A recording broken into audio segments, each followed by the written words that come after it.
The movie begins with Ivo, an Estonian man who is one of the few who chooses to remain in their village and spend his day at his workshop.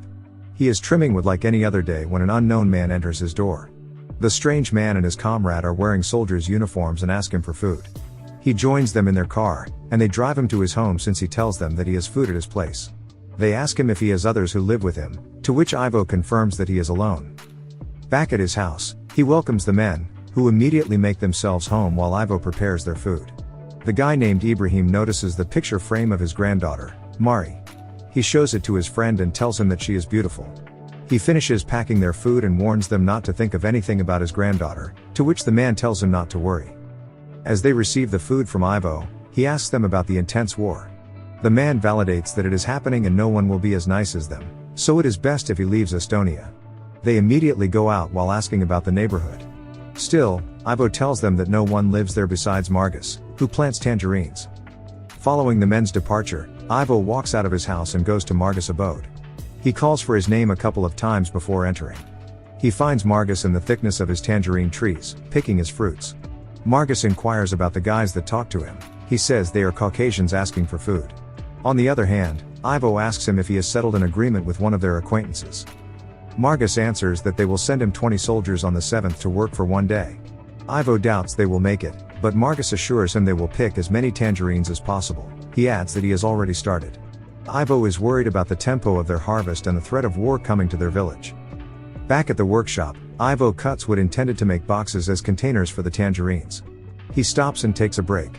He eats his bread while listening to the radio about the war. After a while, he hears gunshots nearby. He promptly goes outside to see what is happening. Then, one loud explosion makes him run to the front yard of Margus' house. He identifies 2 military vehicles, both destroyed and with soldiers lying there lifelessly. He shouts for Margus, and he comes running to him. With a short breath, Margus explains that one car is tailing and shooting the other in front. He was hiding in one of his trees when the encounter happened. As they still absorb what just happened, one soldier in Margus' yard makes a sound that seems to be in severe pain.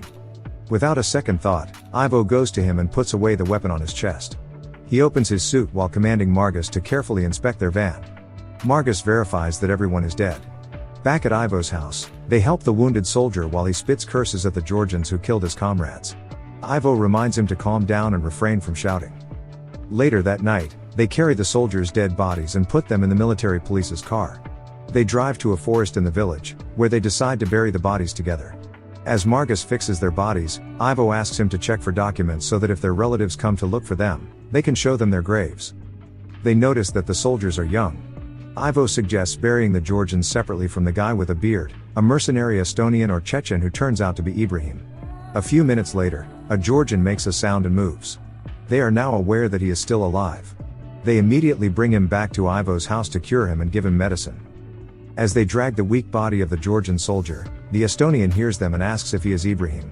Ivo requests Margus to bring clean water and a towel and call for Dr. Juhan. A piece of a bombshell was in the Georgian's head, and they would need assistance from the doctor to keep him alive. Ivo advises Margus that no one has to know about them catering to soldiers, worse, a Georgian. Then, Ivo enters the room where the other soldier rests. He asks about the guy they bring in. Ivo honestly answers that he's a Georgian. The soldier says he will kill the Georgian to avenge his friend. Still, Ivo disagrees, saying they killed each other's comrades. Juhan washes his hands after he checks on the wounded soldiers. He mentions to Ivo that the Chechen soldier will be fine in a week, while the Georgian depends on his body's strength. Ivo locks the door of the Georgian soldier before the three of them leave the house. They ride a car with a rope connected to another vehicle used by the Georgian soldiers to throw it away on a cliff. The next day at Ivo's workshop, he creates wooden boxes to contain the tangerines they will harvest. Margus visits him and states that the wounded soldiers are ruining their business. Then, Ivo inquires about their condition. According to Margus, the Chechen soldier is healing, while the Georgian seems to hallucinate all the time. Later that day, Ivo returns to his house to check on the soldiers. He catches the Chechen at the front door of the Georgian's bedroom, holding a knife and asleep. He makes sure that the door is locked, then he drags the Chechen back to his bed. The Chechen confesses that he wants to kill the soldier. That night outside Ivo's house, Margus and Ivo talk to each other mainly about the tangerine business and plans on going back to Estonia. Then, Juhan informs them that the Georgian is now conscious. They all go inside. Margus feeds him with soup because he is still very weak. He thanks them for their kindness. The Chechen hears them from across the room and shouts to ask if the Georgian is awake. Ivo enters his room, where the Chechen repeats that he will kill the soldier whatever happens. Ivo warns him that no one will kill in his house as he needs to kill him first. The Chechen disagrees because Ivo saved his life. He comes up with the condition that as long as the Georgian leaves his house, he will kill him. Ivo leaves silently. The following day, the Chechen can walk and leaves his room. Ivo still assists him in sitting down at the dining table because he has yet to gain strength. As he provides him with breakfast, he insists that he must eat even though he has no appetite. He thanks Ivo for saving him and apologizes for what he said, justifying his anger. Finally, they exchange their names. The man is named Ahmed, a Chechen fighter and a mercenary. After that, Ivo goes to the Georgian's room, reiterating their agreement that no one will kill inside his house. Ahmed assures that he is a man of his word and that there is no need for him to lock the Georgian's room. At Ivo's house, Ahmed is resting and listening to the radio about the war. He witnesses the Georgian finally go out of his bedroom. He stares at him as Ivo helps him to sit at the dining table near Ahmed. Ivo offers the Georgian a cup of tea after he gives him back the mixtape they found in his belongings. After a few minutes, Ahmed leaves and isolates himself inside his room. However, Ivo calls him out and says his tea will get cold. Ahmed immediately returns to the dining table and sits face to face with the Georgian. They both stare at each other undesirably. Ivo calms them down and introduces them to each other. The Georgian is named Nika. Ahmed unhesitatingly confesses his plans to kill Nika as soon as he leaves the house. Nika throws his tea to Ahmed, which angers him, but Ivo immediately calls them off. Shortly after, Margus enters the house looking disappointed, and Ivo sits beside him and asks if the men did not come. Margus shakes his head, implying a no. Ivo comforts him by saying that the tangerine business is stupid and no one will find it agreeable during a war. Margus says nothing and stares at him, and then he walks out quickly. Ivo follows Margus to his house and shouts for his name outside his yard. Margus assures that he was not offended. They peacefully talk that day under the nice weather. Later that evening, Ivo and Margus play a board game. On the other hand, Nika complains about the music and requests for it to be stopped, but Ahmed says he likes listening to it. Ahmed joins Nika at the dining table and questions his taste in music. Then, they fight about which race deserves the land they are standing on, the Georgians or the Abkhazians. Nika degrades Ahmed for not knowing about history. He also challenges him to fight that night, but Ahmed refuses because he can barely walk. He stands up but falls to his feet. Ivo and Margus assist him back to his bed while the two enemies exchange insults. The following day, all the men are awake. Ahmed and Nika exchange insults as soon as they face each other, but Ivo stops them. Ivo serves Nika a cup of tea. Nika continues to fix his music tape while staring at Myra's picture. He finally asks Ivo who she is, but he dismisses his question.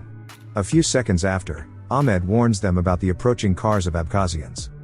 At first, Nika insists on having a weapon to protect himself, but Ivo blocks his idea because they will kill him first if they learn that he is catering to a Georgian. Ivo greets Aslan and his men, introduces the two men as Chechens, and says that the Georgians are dead. Nika stays quiet as the others talk. He obeys Ivo's command. Before Aslan leaves, Ivo requests for men to harvest Margus tangerines. Ivo notices Nika outside his house and tells Ahmed that he can kill him, but Ahmed says he is too lazy to do it today.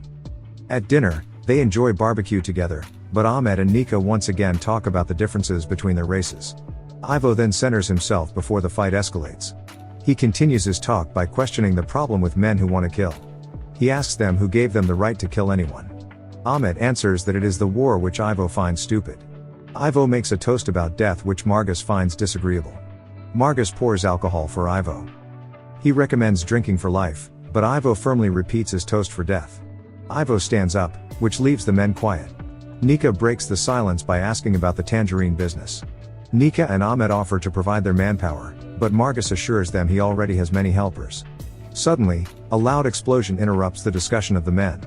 Still in shock, the men go toward the place of the blast. It is Margus' home. The following day, at Ivo's house, all four men stay together. Margus stares blankly out the window, still looking upset. Ahmed prays to Allah while Nika goes to the dining table for breakfast. He continues fixing the tape while looking at Mari's picture. After praying, Ahmed offers Margus his money so that he can go back to Estonia, but he refuses. Ahmed takes it back and eats his breakfast with Nika. This time, they talk about the differences in their religious belief respectfully and their relationship with their comrades. Ivo goes to Margus and tells him that Ahmed's offer of money is genuine and he should have taken it. Margus goes out to help Ahmed in chopping firewood. Now that Ivo and Nika are alone in the living room, Ivo confronts him about often staring at his granddaughter's picture. Nika apologizes for doing so and says he just finds the girl beautiful. The two exchange further about each other's family and life before the war. They learn that Nika was an actor before the war, and Ivo looks forward to watching him perform with Ahmed with him. They are interrupted when Chechen soldiers approach the yard with hostile intent. Before Ivo exits his home, Nika asks where his weapons are kept, and he answers that they are under the bed. The commanding officer asks if Ahmed is a Georgian. Ahmed immediately answers that he is a Chechen, but the officer is not convinced. As the discussion between Ahmed and the officer becomes heated, Margus and Ivo try to intervene. Still, they need to be listened to by the officer. He asks for Ahmed to speak in the Chechenian language. Ahmed speaks in Chechenian, but the officer firmly believes he is Georgian. He commands his units to shoot Ahmed, but Nika, from the window, makes the first fire to protect Ahmed. Ivo goes back inside while Ahmed and Margus struggle to evade the gunshots. As they are caught in the gunfire, Margus fails to reach for cover and is shot. Ahmed drags his dead body to safety and asks Nika to give him a weapon. He uses the rifle to help him kill the soldiers. As the gunshots are stopped, Ivo goes outside. Still in shock, he checks up on Margus' lifeless body. Nika also looks at him sadly and slowly approaches Ahmed near the vehicle of the dead officers. Walking slowly, 2 gunshots are fired, and Nika silently dies. Ahmed examines him only to confirm that he is killed. At the workshop, Ivo works with Ahmed to build a wooden casket for their 2 friends. Margus is buried with his tangerine tree surrounding him. Meanwhile, Nika, as requested by Ivo, is buried near his son. At Ivo's son's grave, Ahmed asks how his son died, and he answers that it is because of the war against the Georgians. He raises another question if he does not mind burying Nika beside his son. Ivo states that it does not change a thing.